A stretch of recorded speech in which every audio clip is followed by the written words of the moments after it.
Então abra aí a sua Bíblia, 2 de Pedro, capítulo 3, versículos 10 a 13, a segunda sessão deste capítulo 3. Diz assim a palavra de Deus a partir do verso 10. O dia do Senhor, porém, virá como ladrão. Naquele dia, os céus desaparecerão com um grande estrondo, e os elementos serão desfeitos pelo calor. A terra e tudo o que nela há será consumido pelo fogo. Visto que tudo será assim desfeito, que tipo de pessoas é necessário que vocês sejam? Vivam de maneira santa e piedosa, esperando o dia de Deus e apressando a sua vinda. Naquele dia, os céus serão desfeitos pelo fogo e os elementos se derreterão pelo calor. Nós, todavia, de acordo com a sua palavra, esperamos novos céus e nova terra, onde habita a justiça. Amém? Esses versículos você deve lê-los várias vezes essa semana, porque, ao meu ver, tem toda a relação com esse tempo de pandemia. Nós, todavia, esperamos novos céus e nova terra, conforme a promessa do Senhor. É isso que nós temos que esperar, é isso que tem que alegrar o nosso coração e devemos ser pacientes diante dessa tribulação e perseverar na oração. Capítulo 3, queridos irmãos, conforme nós temos estudado aqui da segunda carta de Pedro, trata da gloriosa doutrina da segunda vinda de Jesus e do juízo final. Na realidade, Pedro encerra a sua escritura sagrada, encerra essa segunda carta, esse terceiro capítulo, de maneira maravilhosa, com essa doutrina também maravilhosa. Esse terceiro capítulo nós o consideramos como o capítulo escatológico do apóstolo Pedro, onde ele destaca esta absoluta, certa e gloriosa volta de Jesus, que por um lado, com certeza, é a mais bela, a mais certa e a mais gloriosa doutrina do Novo Testamento. Por outro lado, é a mais atacada, a mais odiada pelos falsos mestres que tentam combatê-la e refutá-la de todas as maneiras. E como não consegue, conforme diz o próprio apóstolo Pedro, eles vão então ridicularizá-la, eles vão tentar ridicularizá-la, vão tentar desprezá-la. Esse é o contexto da segunda carta. E, na realidade, infelizmente, muitas igrejas cristãs hoje, espalhadas pelo mundo inteiro, com raras exceções, elas têm sofrido com as mentiras, com os escárnios, com as zombarias desses falsos mestres. E o que é pior, muitos cristãos têm dado ouvidos às suas heresias e têm ignorado as verdades da doutrina absoluta da volta do Senhor Jesus e do juízo final. David Wilkerson, um grande evangelista americano, falecido em 2011, ele afirmava que a geração atual, ou seja, a nossa geração, é a geração que menos sabe da volta de Cristo e do juízo final de toda a história da humanidade. A nossa geração é a geração que menos sabe da volta de Cristo e do juízo final. E ele dá pelo menos 3 motivos para isso. O primeiro motivo, segundo Wilson, a igreja do século XXI é a igreja que menos prega a respeito da segunda vinda de Cristo. Praticamente, pregações sobre a segunda vinda de Cristo são inexistentes na igreja contemporânea. Segundo, diz ele, que os assuntos a respeito do céu, a respeito do inferno, a respeito da existência da vida pós-morte, a respeito do julgamento final, do destino da alma pós-julgamento, são praticamente desconhecidos da geração atual. E é verdade, se fala muito de prosperidade, se fala muito de autoajuda, se fala muito disso, daquilo outro, mas quase não se fala da realidade da vida após a morte, da realidade do julgamento, da realidade do destino da alma depois do julgamento, da realidade da volta de Cristo, da realidade da existência da vida após a morte. São assuntos quase inexistentes na igreja contemporânea. E terceiro, segundo ele, muitos desta geração têm sofrido da síndrome da mulher de Ló. Eles não possuem posses, eles estão sendo possuídos por suas posses. Muitos cristãos estão viciados nas coisas deste mundo. E, portanto, a vinda de Cristo para eles significa uma ruptura. E eles não querem isso, querem continuar com as coisas desse mundo.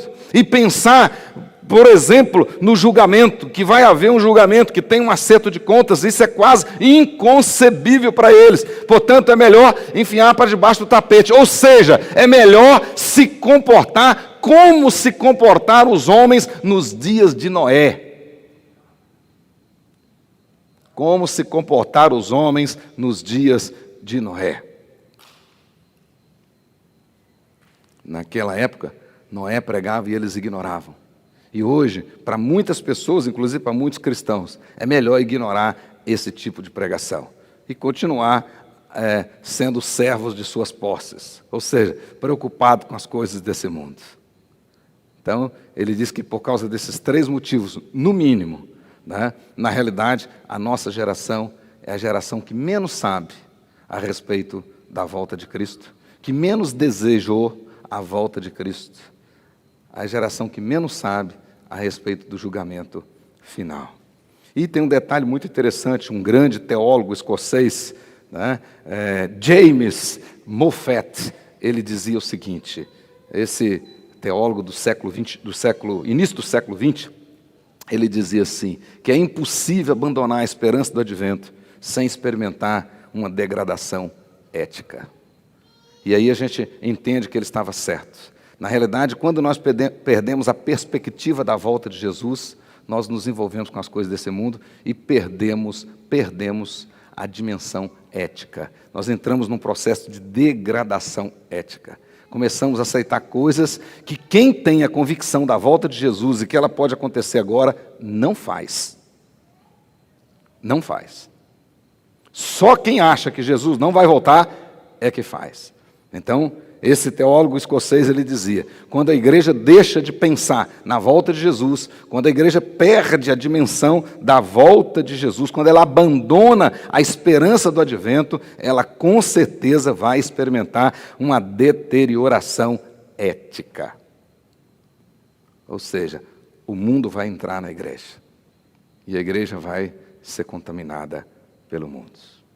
A Bíblia deixa claro para nós, irmãos, que de fato a volta de Jesus é uma certeza absoluta. Na realidade, existe vida após a morte. Existe julgamento, sim. Haverá um julgamento. E de forma visível, de forma física, de forma gloriosa, Jesus voltará. E um detalhe, sem demora. E voltará como Rei dos Reis, trazendo consigo a recompensa. E Ele mesmo retribuirá a cada um de acordo com aquilo que Ele fez. Apocalipse capítulo 22, versículo 12.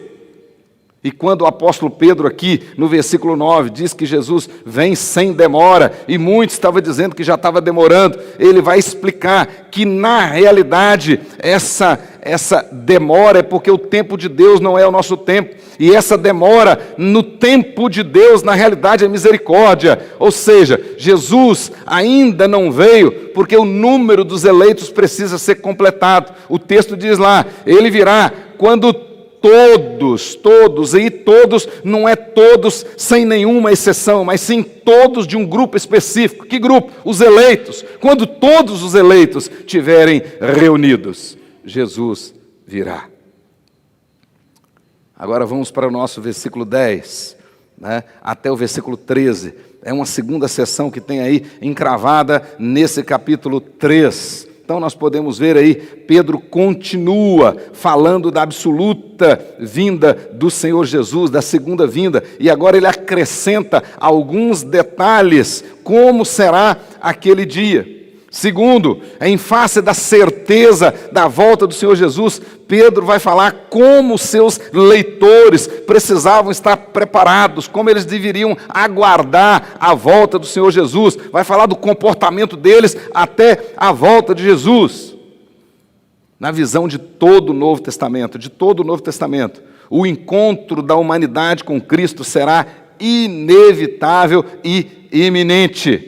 O encontro da humanidade com o Senhor Jesus será inevitável e será iminente. Ou seja, a qualquer momento Cristo poderá vir ter conosco. Ou, a qualquer momento, você poderá ir ter com Ele. Essa realidade é clara no Novo Testamento. Clara. Você está aqui agora tranquilo, respirando normalmente e acha que está com toda a saúde, mas pode não chegar em casa hoje. Ou pode não acordar amanhã.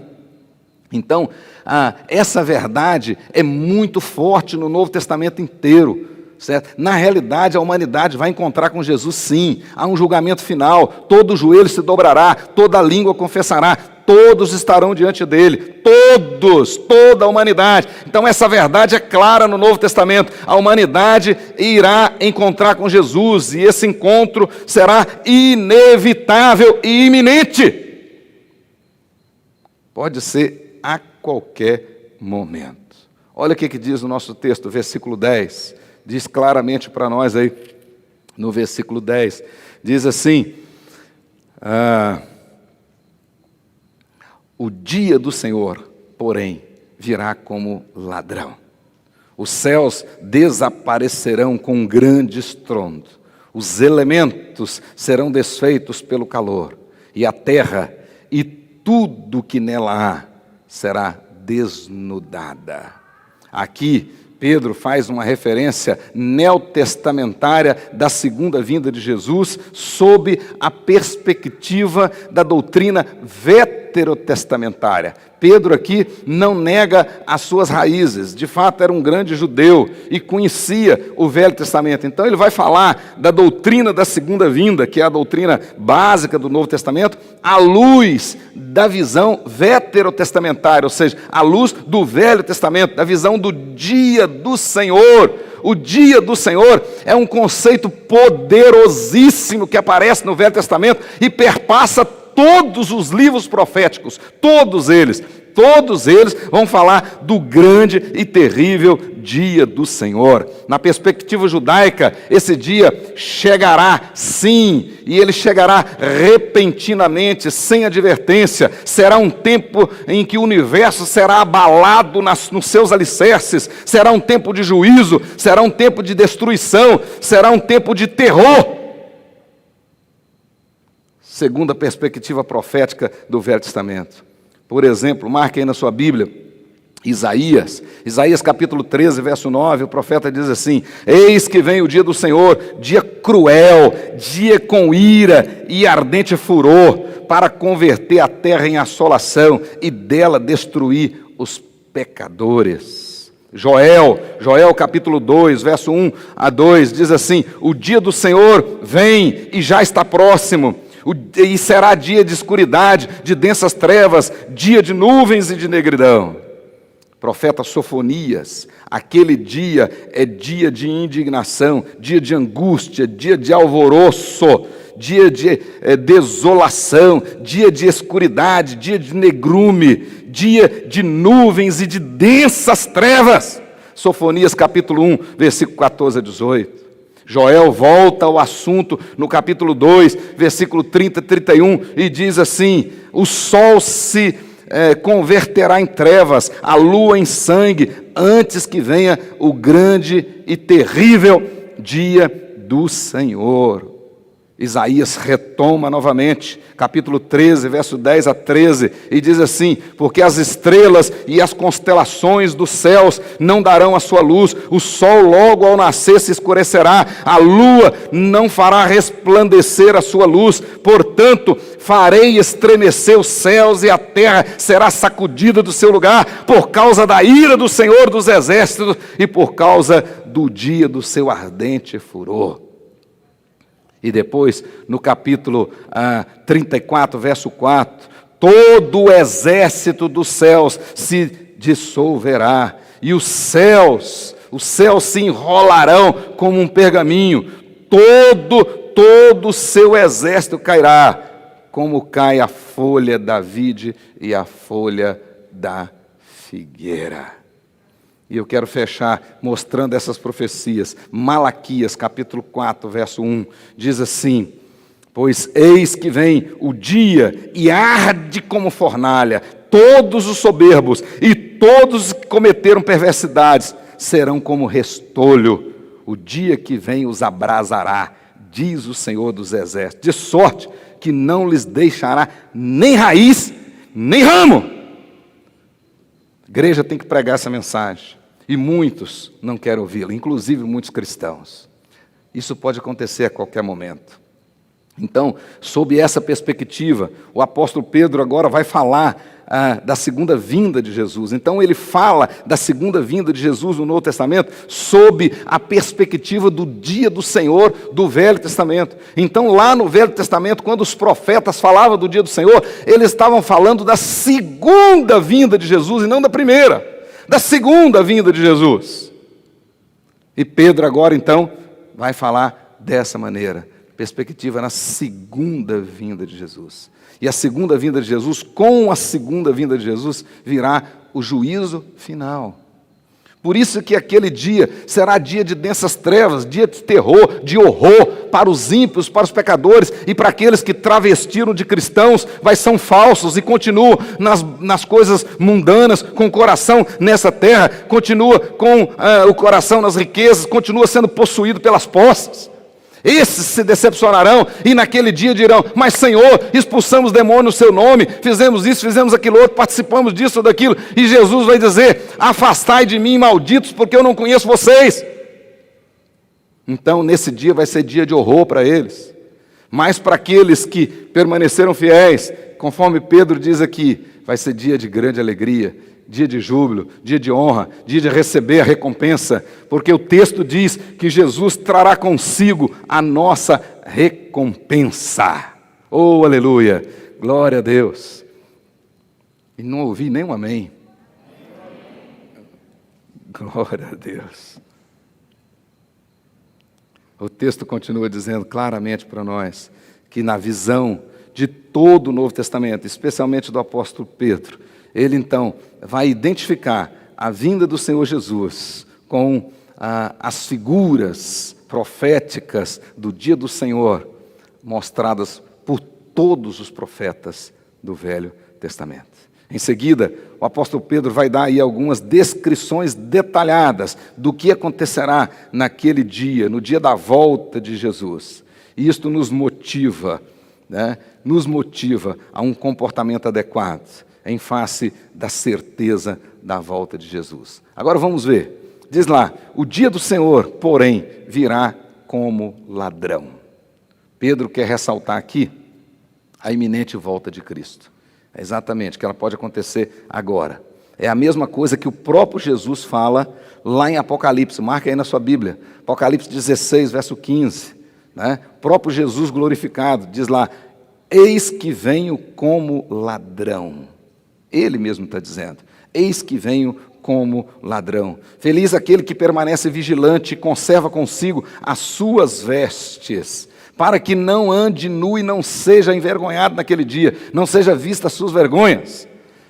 Na realidade, o que Jesus está falando ali é citando Isaías, onde diz: vestes da salvação e manto de justiça, que você seja encontrado naquele dia vestido e não nu. Portanto, lá no Apocalipse capítulo 22, por três vezes, capítulo 22, versículo 7, versículo 12, versículo 20, Jesus mesmo afirma que ele virá sem demora. Ele é que diz que virá sem demora. Aliás, essa expressão "venho sem demora" é o refrão do último capítulo da Bíblia. O último capítulo da Bíblia, ele termina com esse refrão: venho sem demora, venho sem demora.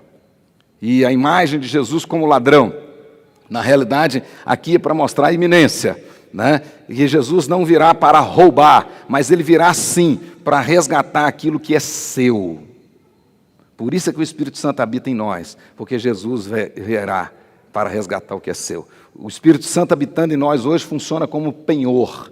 Ele voltará para nos resgatar. Então ele virá como ladrão, ou seja, iminentemente, não manda um bilhetinho, vou chegar aí amanhã, pode vir agora. E ele vai vir resgatar os que são dele. É isto que diz a Bíblia. Mas além disso, esse vir como ladrão traz para nós um senso de urgência e se refere à resposta adequada que nós precisamos dar. Ou seja, se você realmente crê na volta do Senhor Jesus e crê que Ele pode vir como ladrão, você tem que estar preparado, porque Ele pode vir a qualquer hora. É esta a verdade que Pedro queria ensinar para os seus leitores. E como nós temos que estar preparados? Segundo o apóstolo Pedro, tem 4 características que nós temos que estar preparados de agora até a volta do Senhor Jesus. Porque os versos que ele vai usar está no particípio, né? E no particípio presente ativo, uma ação continuada, pontilear. É de agora até a volta. Exatamente porque Jesus pode vir a qualquer hora. Então, não é você vir à igreja hoje e voltar só na Páscoa e depois só no Natal. Né? Ou faz uma oração aqui ou aquilo e continua fazendo tudo que você vinha fazendo. Não. Na realidade é você se preparar agora, ficar preparado amanhã e até a volta do Senhor Jesus, que pode ser a qualquer momento. É isso que Pedro está dizendo. E as 4 características, a primeira delas é vigilância. Se ele vem sem demora, eu tenho que estar vigilante. Jesus deixou isso claro. Né? Ele diz que virá sem demora, e bem-aventurado aqueles que for achado aposto, aquele que for achado vigilante. Ele usa a expressão militar, aquele que estiver preparado. E aí, o próprio Jesus falou dessa vigilância na parábola das 10 virgens. E ele falou de 5 virgens que foram prudentes, que vigiaram prudentemente, mantiveram suas lamparinas cheias de azeite. E as 5 noivas imprudentes, que não vigiaram adequadamente. Esqueceram que o noivo viria. Mas ele vem. Ele vem. Então, o texto diz que nós precisamos estar apostos. Capítulo 22, que eu citei aqui agora, e que o capítulo 22, na realidade, o refrão dele é: venham sem demora. Conforme eu disse, 3 vezes aparece lá a expressão lá sem demora, o advérbio que aparece lá sem demora, traz a ideia, não atrasará, virá em breve, a qualquer momento. Na linguagem de Tiago, olha que coisa maravilhosa, Tiago, meu irmão de Jesus, capítulo 5, verso 9, ele disse assim que Jesus já está às portas, já está às portas. Então Jesus disse, eu venho sem demora, e Tiago disse, ele já está chegando. Então, quem tem ouvidos de fé já pode ouvir que Jesus está voltando. E tem que estar preparado para isso. Tem que estar preparado a qualquer momento. Vigilância total. Segunda condição, segunda característica do nosso comportamento, da nossa postura até a volta de Jesus, obediência. A obediência. Se a vinda de Jesus pode acontecer a qualquer momento, eu preciso permanecer obediente. Não posso ser achado em desobediência. Não posso ser achado em desobediência. Porque aí não vai dar tempo de mudar. Não vai dar tempo de mudar. Não fique achando que vai dar tempo de você pedir perdão no último minuto. Pode não dar. Pode não dar. Eu não sei se você que está aqui me escutando ou que está acompanhando em casa já passou por algum momento assim de um perigo muito grande, de quase morte, etc. Um acidente de carro, por exemplo. Né? Eu passei por um acidente de carro em certa ocasião. E o carro saiu da pista, estava chovendo. E entrei numa curva, e eu achei que não estava correndo, mas devia estar. E entrei numa curva e perdi o ângulo, e estava chovendo muito, e o carro aquaplanou e saiu. Aquilo não deve ter demorado fração de segundos, 30 segundos, sei lá. Foi tão rápido que se eu pisava no freio, na embreagem, no acelerador, no volante, tudo era a mesma coisa. E foi tão rápido que o carro saiu que não tive tempo nem de pedir perdão. Aliás, não tive tempo de pensar em nada. Depois que passou, fiquei pensando, puxa, se eu tivesse morrido, eu não teria pedido nem perdão. E o carro saiu da estrada, bateu num monte de cerca, aquela coisa toda. E quando consegui sair do carro e olhei o precipício que estava lá embaixo, se o carro tivesse saído de ponta, talvez até hoje ele estava procurando meus ossos lá. Eu dei graças a Deus, mas eu fiquei preocupado depois. Ninguém pode deixar para a última hora. Tem que corrigir a vida hoje. Porque pode acontecer numa fração de segundo, você não pode... Não é um infarto fulminante.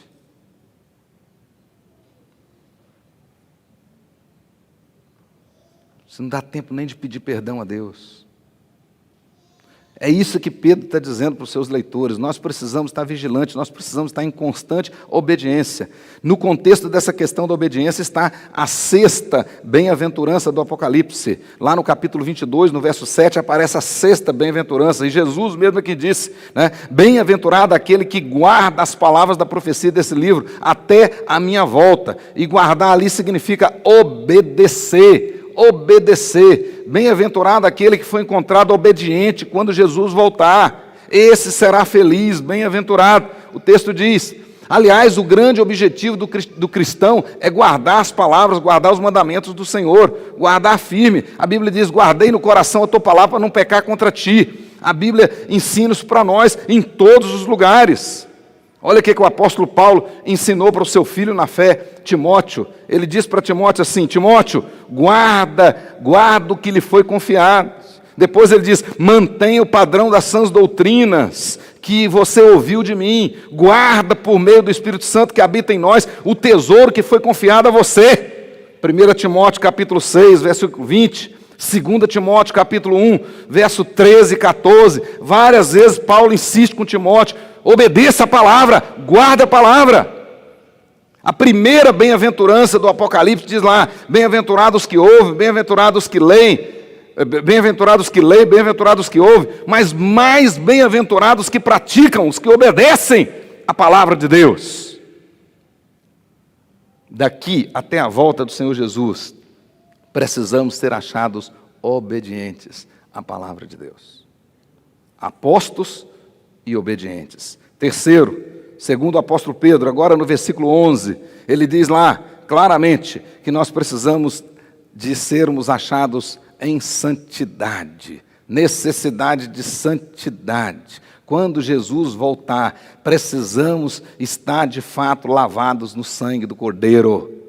Senão, não entraremos na cidade pelas portas. Olha que o texto diz claramente para nós aí, nesse versículo 11 do capítulo 3, versículo 11, diz claramente aí, né? Visto que tudo será assim, que tipo de pessoas é necessário que vocês sejam? Ele diz lá, vivam de maneira santa e piedosa. Olha que Pedro está dizendo de maneira bem pastoral, de maneira bem didática. Agora que você tem certeza que Jesus vai voltar, e você sabe que na volta dele vem o julgamento final, e que essa realidade vai ser desfeita. Então não adianta você juntar nada aqui, porque não vai ficar pedra sobre pedra. Não adianta, né? Quando ele voltar, essa realidade vai acabar. E você sabe disso. E visto que você sabe disso, que tipo de pessoa você tem que ser? Essa é a pergunta de Pedro. E ele mesmo responde, né? Vivam de maneira santa e de maneira piedosa. Santa ali é santidade mesmo. E piedosa é obediência. Conformidade com a palavra de Deus. Esse texto, na linguagem de hoje, ele tem uma tradução muito interessante. Diz assim, viva de maneira agradável a Deus e dedicada a Ele. Olha que tradução poderosa. Visto que Ele vai voltar, Pedro está dizendo, viva de maneira agradável a Deus, né? Viva de maneira agradável a Deus e dedicada a Ele. Quanto mais você procurar agradar a Deus e quanto mais você dedicar a Ele, melhor vai ser. Olha o que a Bíblia diz, Apocalipse 22, versículo 14, né? O último capítulo da Bíblia, já chegando no finalzinho da Bíblia, no versículo 14, No versículo 14, João ouviu dizendo o seguinte, o próprio Jesus: feliz aqueles que lavam as suas vestiduras no sangue do Cordeiro, para que eles assistam direito à árvore da vida e entrem na cidade pelas portas. Um dos versículos mais belos da Bíblia Sagrada, mas o pior deles, um dos versículos mais feios da Bíblia, aparece depois, é o versículo 15, né? Mas de fora ficarão. Quem é que não vai entrar na cidade? Aí o texto vai dizer aí. Leia com atenção. Precisamos ser encontrados, lavados no sangue do Cordeiro, naquele dia. E por fim, versículo 12, a quarta característica do nosso comportamento daqui até a volta de Jesus. Necessidade de fé e ação, fé prática. Olha o que diz o versículo 12, né? Esperando o dia de Deus e apressando a sua vinda. Esperando o dia de Deus e apressando a sua vinda. Na visão do apóstolo Pedro, nenhum cristão que tem a convicção da segunda vinda de Cristo pode ficar em berço esplêndido. Não pode. Se você tem convicção da volta de Cristo, você não pode se contentar em ser um cristão domingueiro. Como dizia antigamente, um esquentador de banco ou de cadeira, que hoje são cadeiras. Se você tem convicção da volta do Senhor Jesus, você tem que procurar alguma coisa para fazer, no reino dele. Porque o texto diz lá, né, que é nossa característica, enquanto Jesus não volta, nós precisamos esperá-lo e precisamos apressar a volta dele. Na realidade, Pedro está dizendo o seguinte, pegando esse texto e fazendo uma tradução literal dele, fica assim: vocês devem viver de maneira santa e piedosa, enquanto esperam o dia de Deus e apressam a sua vinda. Então Pedro está dizendo, enquanto vocês esperam o dia de Deus e apressam a sua vinda, vivam de maneira santa e piedosa. Olha que coisa maravilhosa. Os dois verbos que aparecem aí nesse versículo 12, os dois verbos, tanto esperar quanto apressar. Conforme eu já disse, eles estão no particípio. Né? E no grego, esse particípio ele tem sempre uma ação continuada. É algo que você faz agora, faz amanhã e continua fazendo. Interessante, mas os dois verbos que aparecem aqui, eles estão no presente e estão na voz ativa. Na voz ativa. É você que tem que fazer. Eu não posso fazer por você. É você que tem que fazer. Então não adianta reclamar. Você, cada um tem que fazer. É a obrigação de cada um que foi lavado no sangue do Cordeiro. Esperar e apressar a volta do Senhor Jesus. Mas, por causa do nosso português, é necessário que façamos uma explicação do verbo esperar aqui. Porque muitas vezes no nosso português, né, o esperar aqui é passivo, né? Traz a ideia de uma passividade. Você senta aí, cruza as pernas, de preferência numa rede. Tem muito crente achando que a interpretação desse verbo é assim.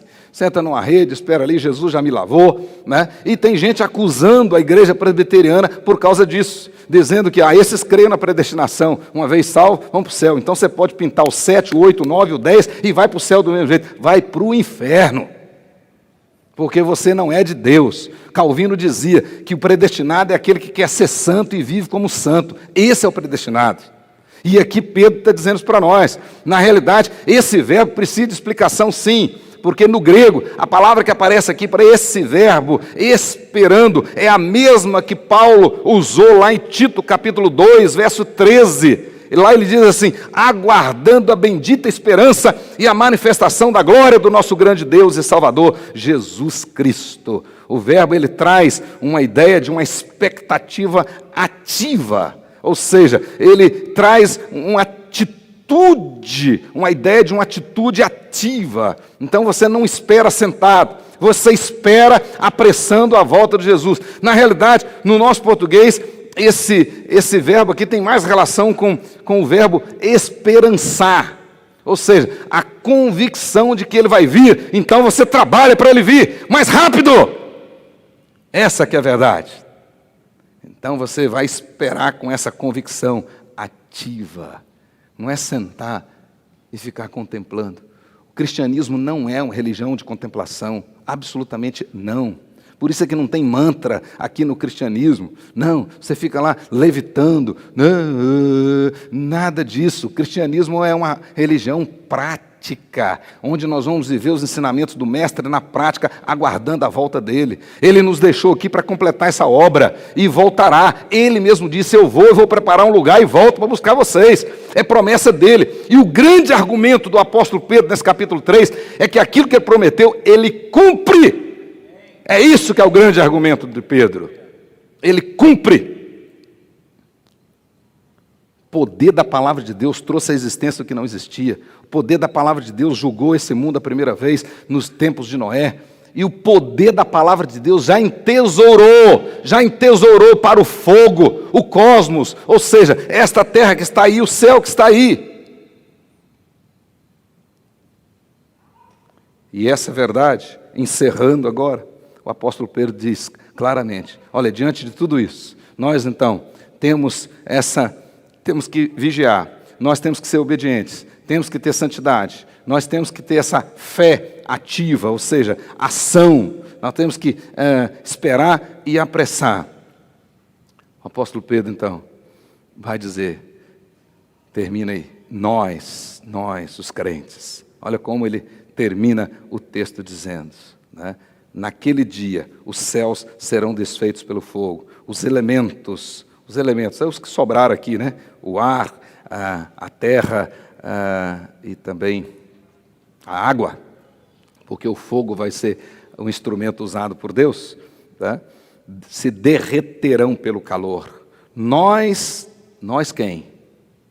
Aqueles todos de um grupo seleto, de um grupo específico, aqueles todos os eleitos, nós, todavia, de acordo com a sua promessa, é a terceira vez que ele usa a mesma palavra nesse capítulo, palavra promessa, e todas as 3 vezes tem a ver com a volta de Jesus e com o julgamento final.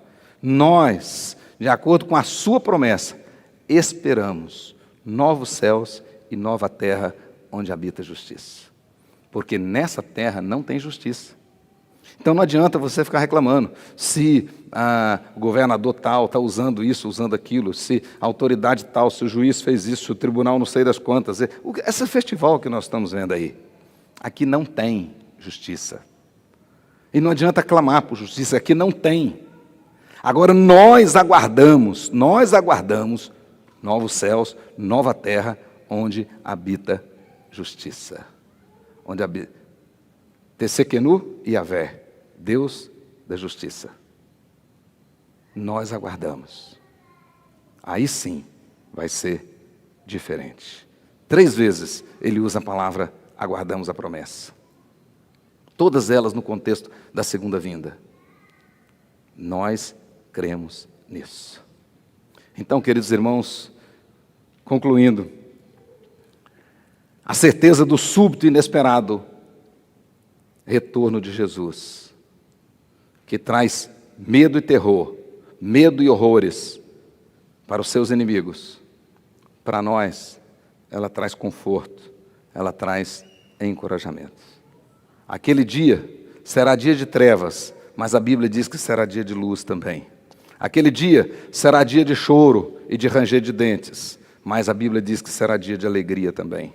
Aquele dia será dia de remorso para muitas pessoas, mas já vai ser tarde. Mas os que verdadeiramente se arrependeram, esses serão carregados pelos braços do Senhor. Naquele dia, Deus julgará os segredos do coração dos homens. Os livros serão abertos. Não haverá defesa, não haverá desculpas. No dia da volta do Senhor Jesus, até as motivações do coração virão à tona. Até. Para muitos, será dia de terror. Para nós, será dia de descanso. De eternamente reinar com Jesus. Será dia glorioso. Maranata. Vem, Senhor Jesus.